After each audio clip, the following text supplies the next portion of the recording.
What if playing the harp felt easier, the way you thought it would be, not because you practiced more, but because you finally understood what was getting in your way? I'm Anne Sullivan, and welcome to Practicing Harp Happiness. Here, we tackle the real challenges harpists struggle with: the sticky passages, the tricky fingerings, prepping for performance, and all the ingredients that go into making music sound the way you want it to. I've studied with world-class harpists, taught at a top conservatory for 20 years, and I love playing the harp. But what I love just as much is breaking down the real challenges harpists face and turning them into clear step-by-step solutions, the same ones I teach my students and use myself. So if you're ready to play the music you love with more confidence, clarity, and joy, you're in the right place. So let's get started. Welcome to the show. This past weekend was a big one for us in the United States. Not only were we celebrating our July 4th Independence Day, as we do every year, but it was an anniversary year for us, our 250th. So the parties were more festive, the fireworks more explosive, and all of the celebrations focused on freedom and independence. Now, independence is always a topic here on the Practicing Harp Happiness podcast. I talk about it often, but of course, I'm usually talking about independence of our fingers or our hands in our harp playing. Now, a key focus of every harpist's technical practice is developing more independent motion of the fingers and more independent playing of the hands. We want our fingers to be able to be equally strong, capable, flexible, and expressive, and we want our hands to be able to work together to create the music.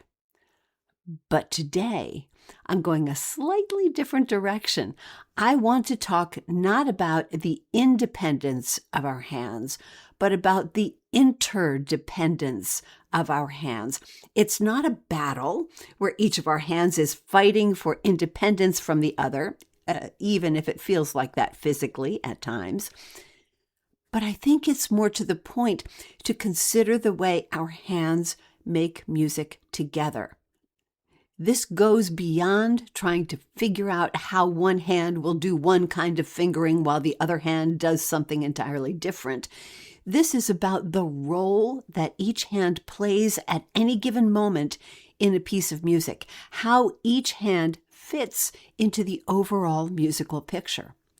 So what I'd like to explore with you today is a more musical approach to our two-hand coordination, one that goes beyond the usual hands separately, hands together practice plan. I'd like to show you three distinct ways our right and left hands work together in a piece of music. You'll see how this could completely change the way you practice, with the result that you'll get to the expressive quality of the music much more quickly, and I believe with much less struggle. Now, there's a lot of practical information that we'll cover today, but remember, this is really just about putting the music first, about seeing a little, just a little, beyond the notes to the bigger musical concepts. Don't think this doesn't apply to you because you're just a beginner or you only play a specific kind of music. Wherever you are in your harp journey, if you haven't learned this way of looking at your music before now, and I'm betting you haven't, you're going to be so glad you listened to this episode today.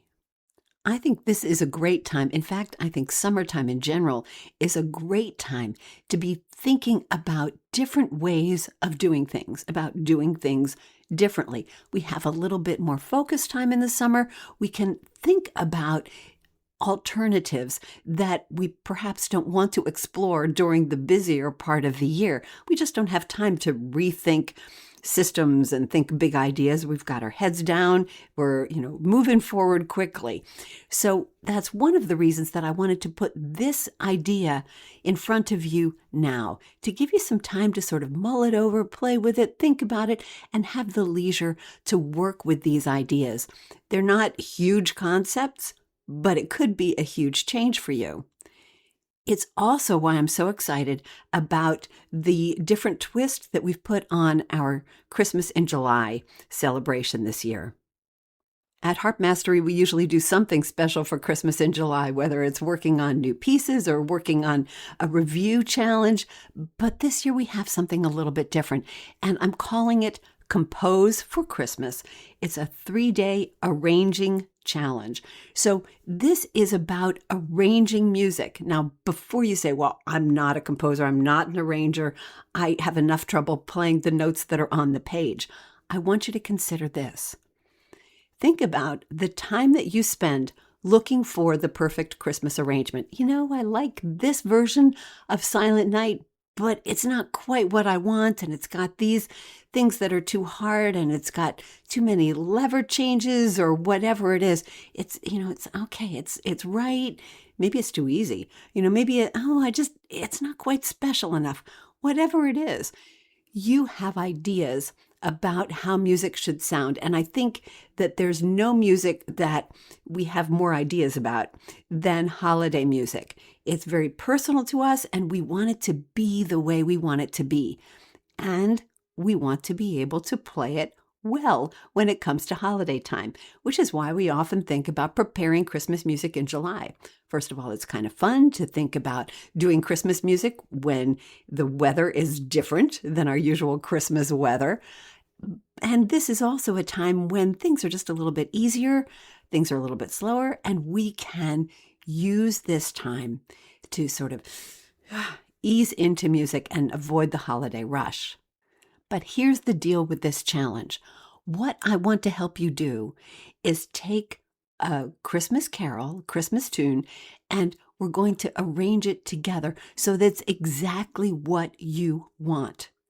I have had some people say, well, is this, a lever-friendly challenge or do I have to play pedal harp or what? And the thing is that this is about making the music yours. If you want to make it for lever harp, it's going to be for lever harp. If you want it to have a bazillion lever changes, we can put that in. If you want it to have none, we can put that in too. It's about making the music the way you want it. And what I expect that you'll get out of this, well, you'll get a few things, right? You'll get a Christmas carol arranged for you by you so that you're going to have it exactly the way you want it for this holiday season, which I know is still a ways away, but this will give you time to really dig into it and perfect it if you want. Second, you'll get an arrangement of a Christmas carol that I am doing because I'm arranging right alongside you, and I'm going to be working on a completely different Christmas carol. So you'll have a free arrangement by the time we get to the end of this that I promise will be lever and pedal friendly as well. So that will work for you. Also, you'll have a more in-depth understanding of what writing music down is like. We learn so much more about music, about how it's constructed, about how to read it from actually writing it down. And so this is going to give you some ideas. Now, we're going to be using the MuseScore app on our computers to write it down, but you can write it by hand if you want. You can use your own shorthand if you want. This is about music for you. It doesn't have to be a particular way. And I promise it's going to be easy and it's going to be fun. And what's going to be even more fun is that if you get in on this challenge, this week is the last week to be able to do this. If you get in this week, you'll be able to vote for 3 carols that will be included in the challenge, because we're going to work on 3 different ones. You'll pick the one you want, but I don't want us all to be working on the same carol if that doesn't appeal. So we're going to take a poll. We've got the poll right there so that when you register, you'll get a link to it and you can say, oh, look, from this list of Christmas carols, these are the 3 that I think I would like to work on. And the top 3 will be the ones we include in the challenge. Now, you can register for the challenge up until the challenge starts, which is that 3rd week in July. So we'll be starting on Monday, July 20th. But you'll be able to get in on the poll only this week. So we're working on this week, and on Friday this week, which would be Friday, July 10th, if you're listening to this when it goes live. If you get in by Friday, July 10th, On July 10th, we're going to be doing a special pre-workshop, which will be recorded, so you'll be able to access it as we go, on how to get started with MuseScore, because I want to make sure that we've got all the technical glitches out of the way before we start on our course. So, Compose for Christmas is our Christmas in July challenge this year, and I certainly hope you do it. I think it's going to be a lot of fun. Don't be intimidated by it. I promise that you'll have an arrangement that you enjoy, and you'll learn so much from it. So give this one a shot. We're not actually asking you to compose. We're actually just asking you to arrange a little bit. But it'll be a nice way to bring some creativity to your harp playing and personalize your Christmas repertoire at the same time. So that's Compose for Christmas. You'll find the link on our website at harpmastery.com, and you'll also find the link, of course, in the show notes for today's episode. So you can register and we'll get that started coming up soon. All right. But as I promised, we're talking about independence and interdependence of your hands today. And this is some really useful information. So let me start sharing it with you. Now, let me help you understand where I'm coming from with this. I think when we usually talk about independence of our hands, we think about our hands working together. We think about them in terms of what we're doing. We're doing hands separately practice. We're doing hands together practice. And it's all about what we're doing. I know that that's our basic practice focus. We're trying to do things better, right?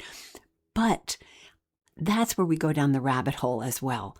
I think that's where we can lose the real perspective that we need to make those notes turn into music. And I think so many of us get stuck because we're still trying to make it right instead of looking beyond to what the music is trying to do, what the music is trying to say, not just getting the notes out. And if you have gotten stuck in the notes, it can be really difficult to pull yourself back up, pick up your head, look far enough ahead to say, wait a second, it's not about that note. That note might fall into place if I remember what it is it's trying to do. And that's kind of how I want to look at the interplay of our hands today. Not just what they're trying to do in terms of fingers and notes, but what those fingers and notes mean to the music. And that's where we start to understand how interdependent our hands are and how they need to work together, whatever it is they're actually doing, how they need to work together to create the music. So from that musical perspective, I've pulled out 3 different kinds of hand interdependence. And I think if you pull every piece of music off your music stand right now and you were to look at it, you could identify in each piece where one of these methods of hands interdependence, method is the wrong word, but where one of these types of hand interdependence comes into play. So we're going to talk about each one, and just to make it easy for you, to make it easy to remember, I've described them all with the letter C. So we've got the 3 C's of hand interdependence here. And we'll talk a little bit about pieces of music, where you might find them or what it might look like. We'll talk about the characteristics of each and how to direct your practice to the musical result that we're looking for. So much more than just hands separately or hands together. So here's our first C, our first type of hand interdependence. And I like this one because we're calling it cooperation. Now, this is the type of hand interdependence where your hands work together as maybe one big hand. It's not that they're playing the same notes, but they're part of the same musical texture. Think about an arpeggio that goes just from the bottom of your left hand up to the top of your right hand, right? Now, like 4-3-2-1, 4-3-2-1. One single arpeggio. Your hands are cooperating. They're working together to create that single arpeggio. Think about a piece of music like Little Fountain, where you have all those arpeggios going down bit by bit. That is the kind of cooperative texture I'm talking about, where your hands are doing one thing and we need both hands to do it. Something with big chords would be another example of this. Another famous example, although it's not a piece of music that was originally written for harp, is that famous Bach Prelude in C. It's got a single texture, and both hands are working together to create that texture. They're not playing at the same time. They're working as kind of one giant hand to make this texture work. You know the piece, it's this one.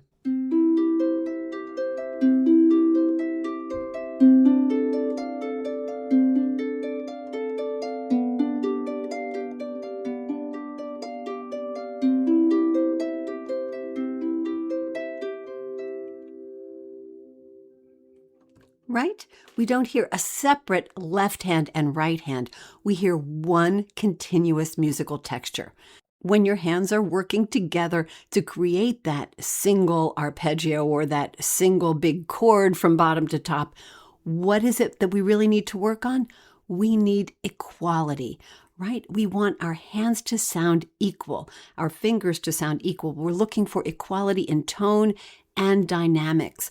This is what's going to make those arpeggios sound fluid, or the chords sound like they have all the notes in them instead of maybe just the top and the bottom ones.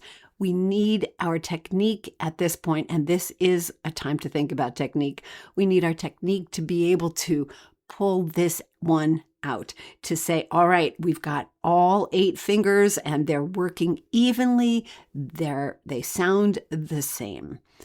If we need some to be accented, we can add that on, right? But we're looking for that fluid, even sound. That's what's going to make this kind of piece or this kind of passage sound the way it's supposed to sound. We need even rhythm, and we need smooth articulation, particularly if it's a scale or an arpeggio passage. We don't want there to sound like there are any bumps in here. So that's what we're listening for. We're listening for smooth, fluid, equal sound. And of course, that's what you're going to practice for.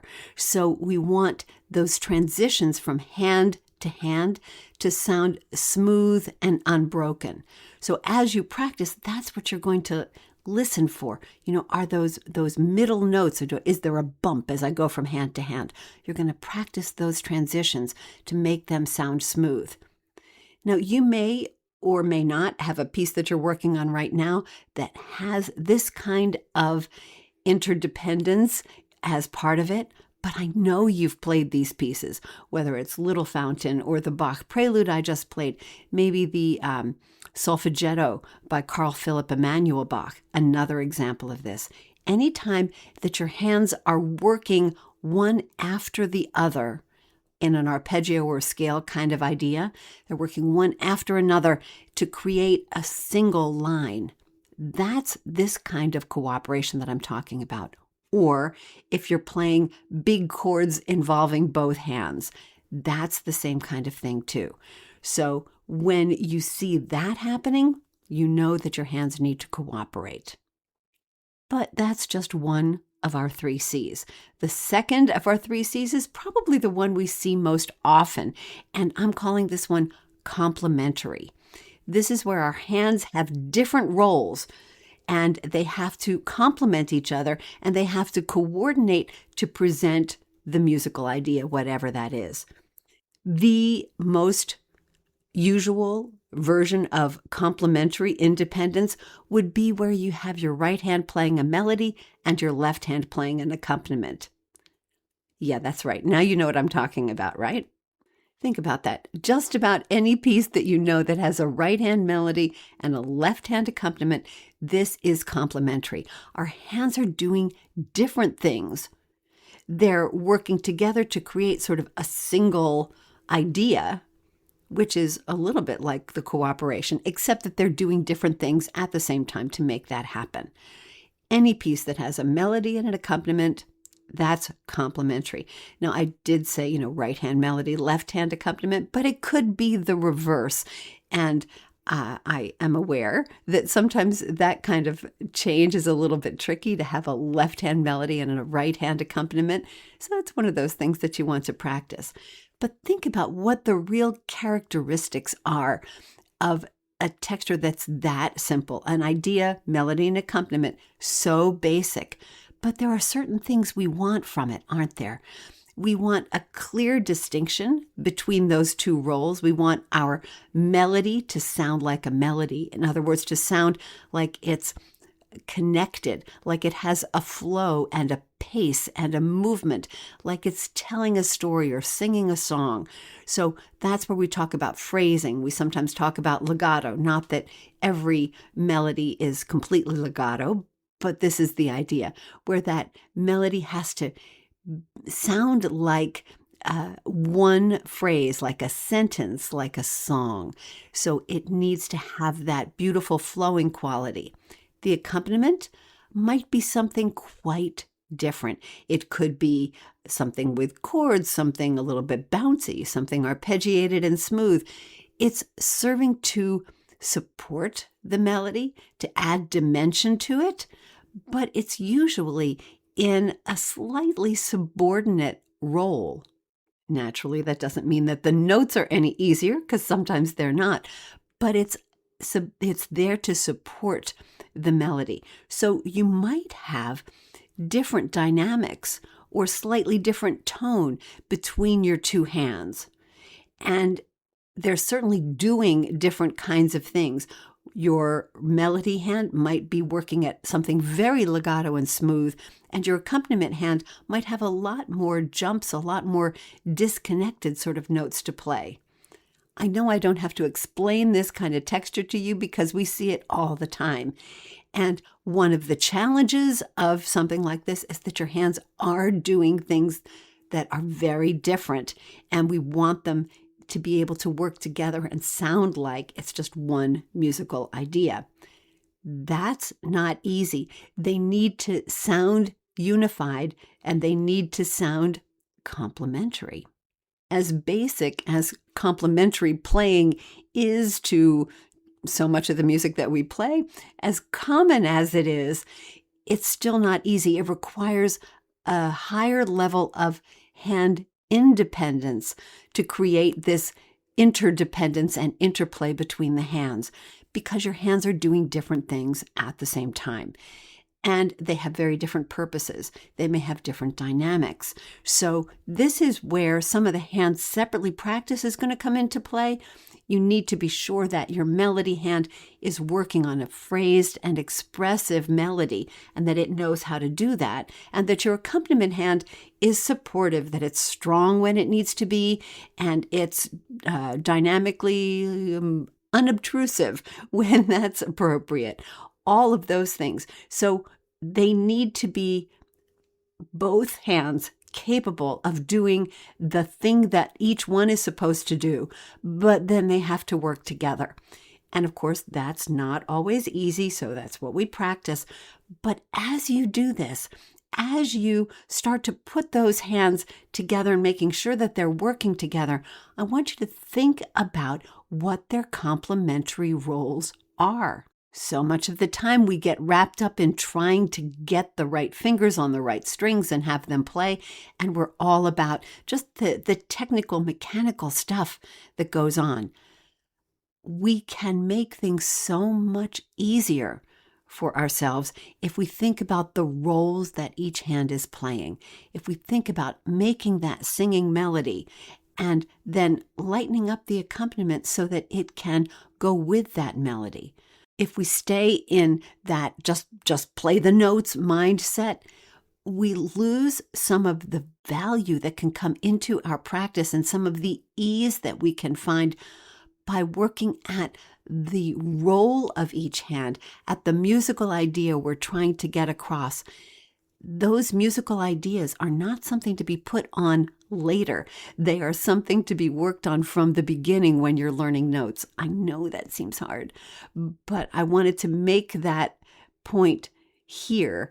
I've made it often in the past. I make it often with my students. But when you are thinking about what the music is trying to do, it can make your practice easier.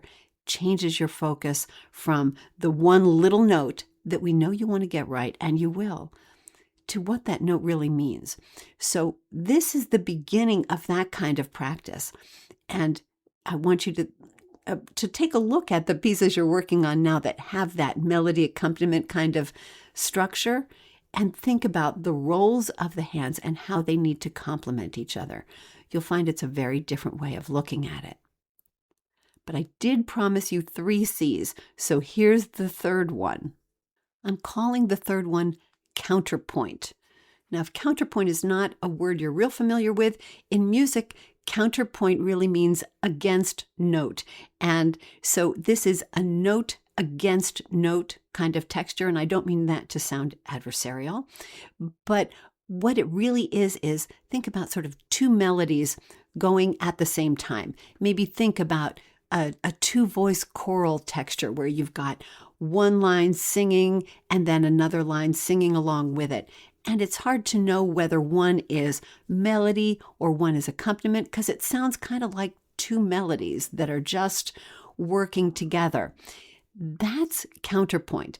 And this conjunction of 2 melodies is sometimes most easily thought of or recognized in the music we play as something sort of conversational or like a dialogue. So in this kind of texture that I'm talking about now, your 2 hands are doing 2 different things, but they're more or less equal parts, kind of like 2 people having a conversation. They're not necessarily one subordinate to the other. They're pretty equal. They don't necessarily happen at the same time. And I'm not really talking even about contrary motion per se, where your hands are just doing things going in opposite directions. But each hand in this kind of a texture, this kind of a style, has its own musical direction and its own musical intent. It has its own reason for being there. This perhaps is a less common texture or style for us to come across. We see it in Baroque music a lot, like music by Bach. In fact, if you've ever played a Bach 2-part invention, you will have discovered a terrific example of this, where the 2 hands are really quite conversational. Each one has a time when it speaks in a melody, and each time when it relaxes itself into an accompaniment. There are lots of examples of that in music from that era, but it's not exclusive to that era. And I just pulled out a real quick example from contemporary harp literature. This is from La Gemblette by Bernard Andrés. And one of the variations in that piece, it's a theme and variations, and one of the variations has exactly this kind of counterpoint texture. It's got the right-hand line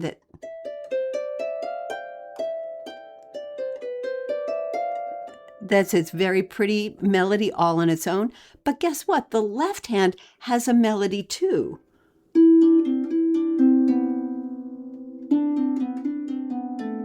And while you could think of this as a right-hand melody and a left-hand accompaniment, I think it's much more appropriate and truer to the music to think of this as a little dialogue where the right hand and left hand are exchanging roles. Because when you put the hands together, it goes like this.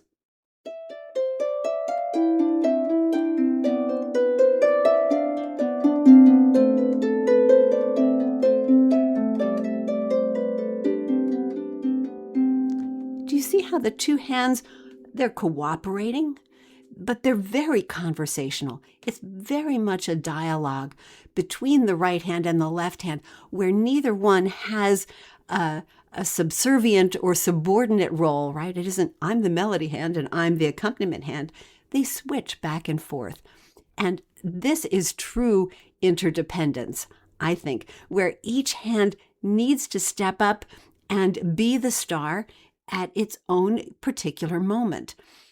And of course, because of that, it has some more demanding technical requirements, because you have to realize that each hand has its own dynamic profile, right? Which may be the same as you're switching hands, or it may not. There may be times when, okay, this hand is the star, and then it's maybe louder, but then softer, while the other hand is speaking, if you will.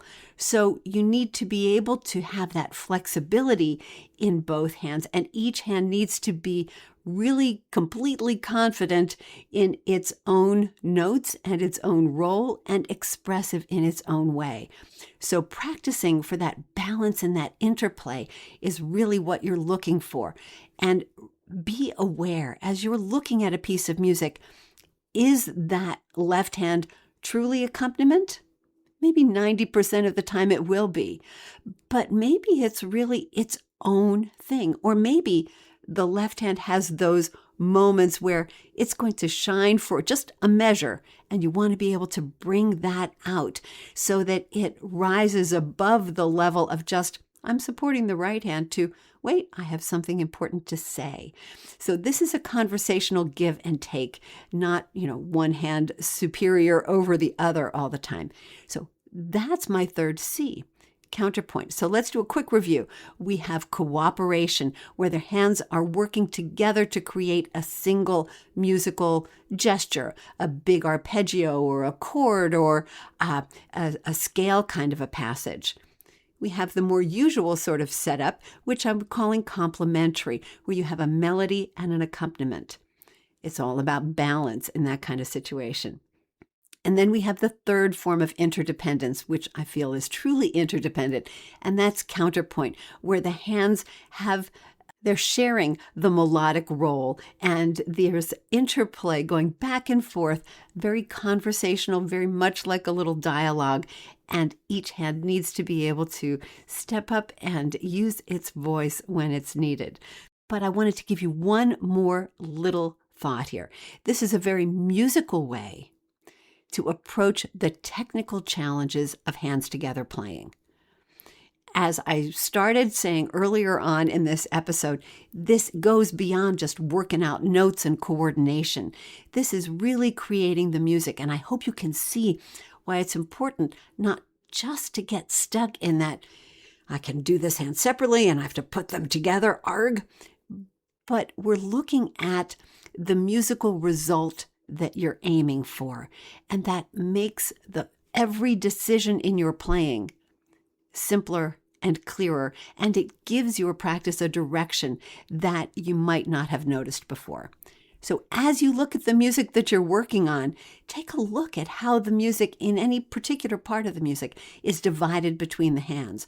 It may change during the piece, right? You may have a complementary texture there and a contrapuntal texture there, and your hands may be cooperating in a different part of the piece.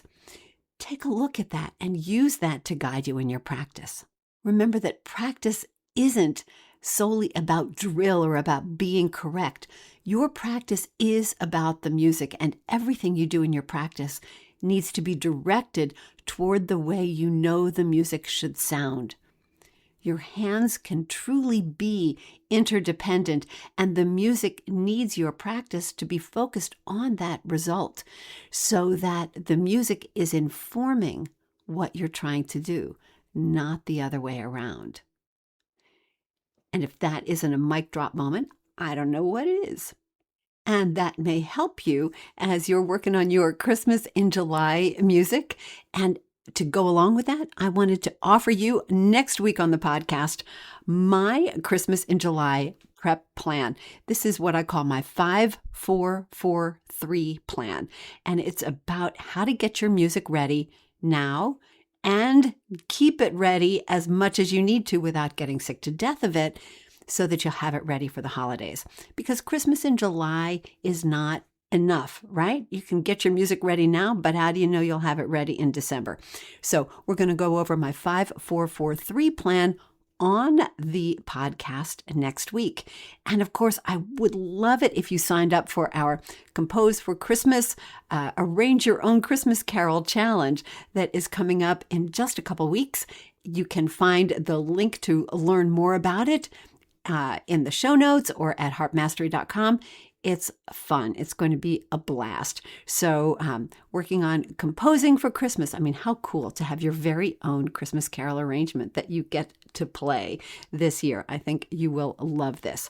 So that is coming up soon. Next week on the podcast, we'll get you started on your own Christmas in July review plan with my 5-4-4-3 plan. And in the meantime, remember that every day is a day you can add more harp happiness to the universe, to your world, and to your spirit. And all you have to do is play. Thanks so much for listening, and I'll see you next time. Enjoyed today's episode? Then share it with a harpist friend, subscribe for your weekly harp happiness boost, and check out harpmastery.com or the Harp Mastery app in your app store for more resources and ways to connect. I'll see you next time.